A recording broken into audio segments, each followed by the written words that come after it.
Hello there, and thanks for visiting the Villa Varykino YouTube channel. I'm Kristy. And I'm Matt. We're long-standing Star Wars fans who live and breathe Star Wars every day. Welcome to another installment of Our Week of Star Wars, a series recapping the Star Wars fun we've had during the past week. We often start these conversations up by talking about the most recent episode of The Bad Batch that we've watched. Last week's episode, which is building up to the finale quite rapidly, was called Into the Breach. There are two main themes in this episode, one focusing on Omega planning an escape from her Imperial prison at this point, but also some pretty tense adventures on the Bad Batch's side of things. This was one of those episodes that really had me anxious. I always get really worried when our favorite Star Wars characters are behind enemy lines. This is the sort of thing that always gets my heart rate going when I'm playing video games, kind of, sneaking around, trying not to get caught. Of course, it all did work in there at the end. We had a little bit of a really anxiety-inducing moment there right at the end of the episode, but it's all worked out, and I can't wait to see what the next episode has in store. Yeah, it was a very complex scenario that the Bad Batch found themselves in order having to basically infiltrate an Imperial facility and Imperial vehicles in order to get to Tantus. That's the only way they can sort of do it because of the way it's hidden. But I did enjoy the slightly lighter moments, particularly those featuring Rampart. He's a character who was underutilized in the earlier seasons, but he's really coming to the forefront now, and it's kind of fun. Yeah, there were some really fun moments, particularly sort of centering on his sort of Imperial snobbery. I thought that was really fun, and the way that he was interacting. When you put those sort of former enemies now sort of forced into collaborating, it always brings out some really interesting moments. So yeah, that was a really fun aspect to this episode. Now, we sometimes talk about new product releases that have really caught our attention in the past week, and this week we were really interested to see some new Hot Toys 12-inch figures revealed. We knew that they were coming up with some interesting characters in their Power of the Dark Side collection, and we'd seen some sort of preview teasers of this, but they showed the full reveals for, in particular, two characters that interest us greatly, Darth Revan and Lord Starkiller. Very interesting because both of these are Legends characters. They stem from pre-Disney media, basically. I know I'm not alone being a big Darth Revan fan.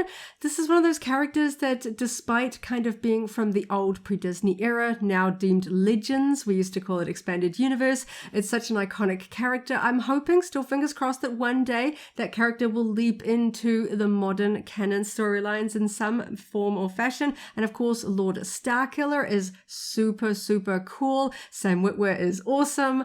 Of course, he provided the voice for it. I love the fact that we're getting modern, high-quality collectibles of these two classic video game characters. We have had some characters like this coming out from Hasbro in like the Gaming Greats line. We've had versions from Funko, but these do tend to be smaller, smaller price points. Something at this scale and level for collectors to add to their collection for these particular characters is just super exciting. So these ones are definitely on our wish list. And the one thing that really struck me was that in all their marketing material and presumably the boxes of these products, they're using a Legends banner, a graphic that matches that's used in the old books that are being re-released as well. So they're really tying it in and acknowledging that existing material in a very interesting way. Hopefully it won't be too far down the line that we'll actually be able to do some unboxings and share those with you on our channel. Yes, unfortunately, when it comes to Hot Toys, there can be quite a delay from when these figures are first revealed to when they eventually hit the market.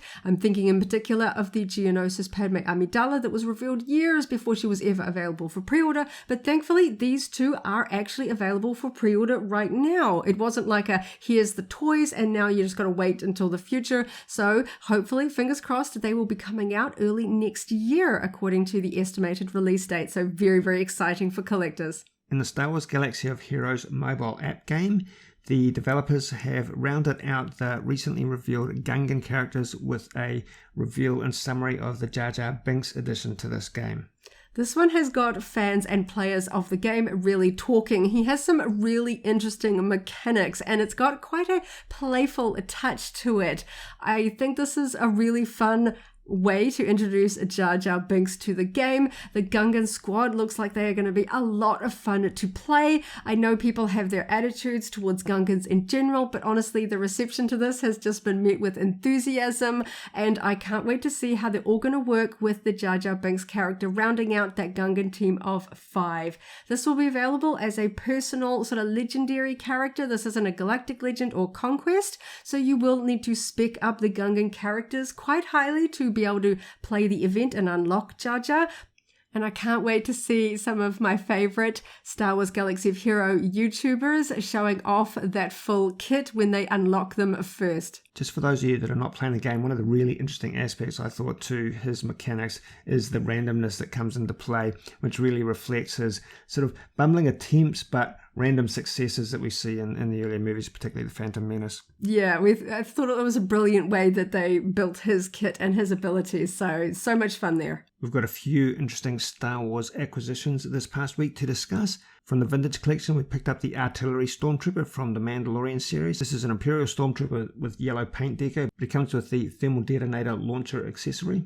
Yeah, this was one that seemed to be really popular for us here in New Zealand. When it originally came out, we were never able to find one to add to our collection, but during recent school holiday toy sales, we randomly stumbled across one in a clearance section. It must have been hiding in the back of the store crazy, somewhere. really, yeah. So super excited to finally add that one to our collection and on sale. And speaking of awesome cheap Star Wars finds, I have a little bit of a thrift find this week. As you know, I am a Princess Leia collector, and I came across this Princess Leia statue at a severely reduced price from a fellow collector that was getting rid of some things. She didn't have her original box, but I do like to rescue Star Wars collectibles, especially ones of female characters that I collect. Now, I do technically already own this statue.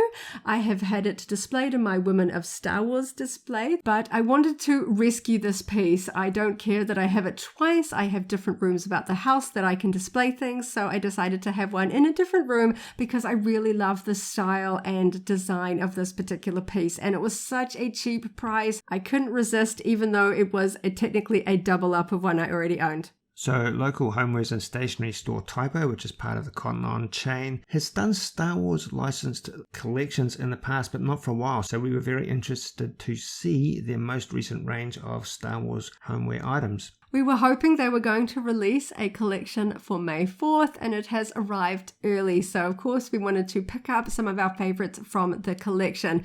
We have an Imperial-themed vibe here with black and white, of course, the iconic colors of the Galactic Empire, Darth Vader, and Stormtrooper. So, amongst our haul, we got fabulous Darth Vader and Stormtrooper cookie jars. I always love cookie jars, even though I don't really use them to store cookies. We also got a Death Star wooden clock, and then a few other bits and pieces. We got this amazing Darth Vader faux leather duffel bag that's going to be used for traveling to conventions. I just really like the look of that one. And a few other smaller items. We got a Darth Vader embossed notebook, a Darth Vader car air freshener, and a set of 5 Star Wars socks, because you always need more Star Wars socks. As we mentioned once or twice before, we have Star Wars items, Star Wars collectibles in every room of our house, and things like these cookie jars actually allow us to expand that theming into random places like our kitchen. Ceramic cookie jars are something that I also like using in the bathroom as decor because they are resistant to moisture and things like that. So we often have decorative Star Wars cookie jars as kind of Star Wars statues in our bathrooms. We always find that these work really well, and they're easy to clean.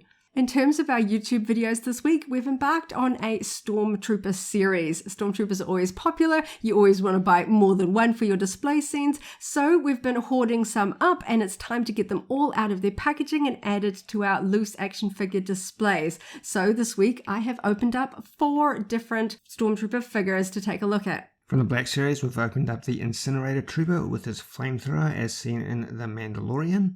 In the Vintage Collection, we opened up a deluxe box of the Stormtrooper from the Navarro Cantina scene, also in The Mandalorian. And also from The Mandalorian, actually, an Artillery Stormtrooper. And lastly, I also opened up the Epic Hero Series 4-inch figure of the Stormtrooper. This is from the new line by Hasbro that is targeted to a younger audience. I was really keen to open this one up and compare it to other 3.75-inch/4-inch scale Stormtrooper figures that we had on hand. And it was really interesting to see how it was similar and how it was different.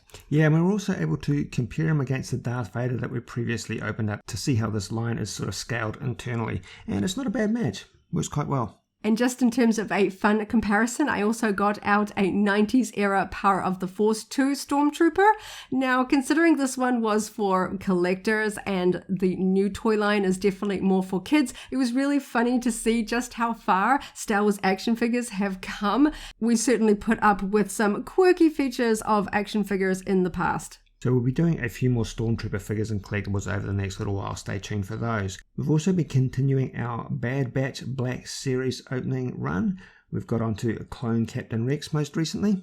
This one had a lot of details to go over. He's got a detailed paint app, he's got a lot of armor detail going on, and of course this one had a soft goods cloak, so I wanted to sort of play around to check out all of those details because this one was a harder figure for us to find. It was not available locally, I had to import it, so I was definitely keen to see it with my own eyes, and I love this figure.